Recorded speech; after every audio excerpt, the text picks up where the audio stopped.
Hello hello, c'est Elodie, j'espère que tu vas bien. Aujourd'hui, on va aborder les différentes étapes d'achat d'un bien immobilier. Alors, la première étape, c'est bien entendu de faire des visites. Donc pour ça, pour trouver les biens à visiter, je t'invite à aller sur Le Bon Coin, sur les sites de petites annonces. Tu peux également contacter les agences immobilières locales de ta région, du moins de la région dans laquelle tu souhaites acheter. Une fois que tu auras fait des visites, il y aura un bien qui va te plaire où tu vas vouloir te positionner. Tu vas donc passer à l'étape de faire une offre. Soit tu la fais toi-même, soit l'agent immobilier te propose un modèle pour faire l'offre. Une fois cette offre faite, l'agent immobilier va la transmettre au vendeur. Le vendeur va soit négocier, soit contresigner ton offre pour l'accepter. Une fois que tu as cette offre contresignée, tu vas pouvoir l'amener à ton notaire. Si tu n'as pas de notaire, il va falloir t'en choisir un, ou bien tu peux prendre le notaire du vendeur, mais je te conseille tout de même d'avoir toujours ton notaire, c'est toujours mieux afin d'avoir des conseils. Le notaire va donc établir le compromis de vente. Une fois ceci fait, tu vas devoir signer ce compromis, ainsi que le vendeur. Une fois cette étape passée, tu vas pouvoir aller voir les banques pour la demande de financement. Ça ne sert à rien d'aller voir les banques avant, car tant que tu n'as pas le compromis, tu ne pourras pas faire de demande de financement. Je t'invite donc à attendre d'avoir le compromis pour aller voir les banques. La banque va donc te proposer un financement bancaire. Ce financement bancaire, tu vas devoir signer une demande de financement. Avec cette demande, la banque va ensuite éditer les offres de prêt.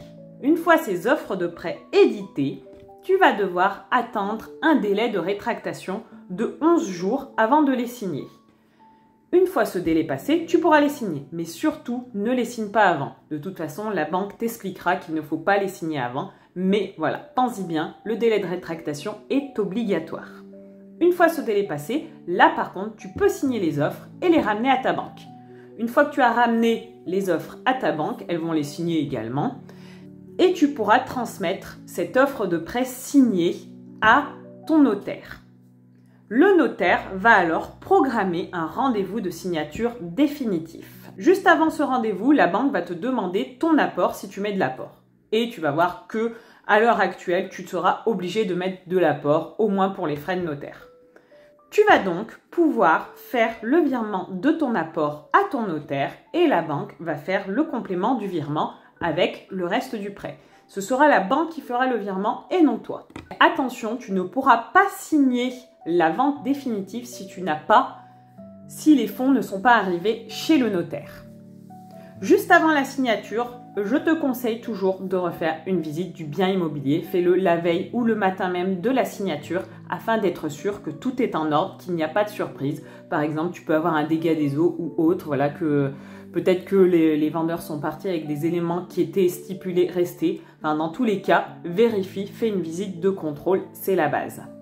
Ce qu'il faut que tu fasses aussi juste avant la signature de la vente définitive, c'est que tu aies une assurance pour ton bien immobilier.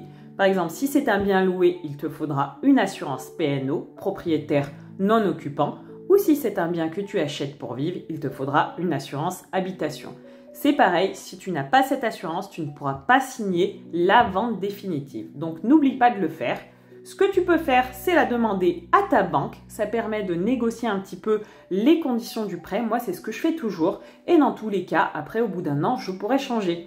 Donc moi, c'est ce que je fais. Je négocie. Je leur dis que je prends l'assurance propriétaire non occupant chez eux. Et ensuite, au bout d'un an, je la résilie et je passe chez un assureur beaucoup moins cher. Une fois que tout ça est en ordre, ça y est, tu vas pouvoir signer. Donc, soit tu signes en présentiel, soit tu fais une procuration si tu n'es pas disponible aux dates. Mais je te conseille, voilà, si c'est ton premier bien immobilier, de faire une signature en présentiel. Au moins, tu pourras poser les questions au notaire. C'est également à ce moment-là, au moment de la signature définitive, que tu vas récupérer les clés du bien immobilier. Et à partir de ce moment-là, à partir du moment où la signature est faite, la signature définitive est faite, eh bien, j'ai la joie de t'annoncer que tu es propriétaire et je te souhaite mes félicitations. Et là, par contre, un nouveau cheminement va commencer avec soit la mise en location du bien, soit tu vas habiter dedans, soit tu vas faire des travaux. Mais en tout cas, voilà, pour la partie vente, on peut penser dans un premier temps que la vente, ou du moins l'achat d'un bien immobilier est compliqué, mais si tu suis bien toutes les étapes, si tu contactes bien les bons interlocuteurs, comme tu peux le voir, ça reste assez simple. J'espère vraiment que cette petite vidéo aura pu t'aider, aura pu t'éclairer et te motiver surtout à acheter ton premier bien immobilier.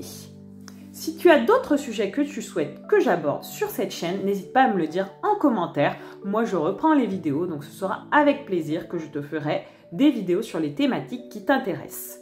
Et pour le mot de la fin, n'hésite pas à commenter notaire, ça me permet de savoir que tu es là jusqu'au bout de la vidéo et que cette vidéo t'a intéressé. Je te fais des bisous et je te dis à plus tard pour la prochaine vidéo. Ciao, ciao!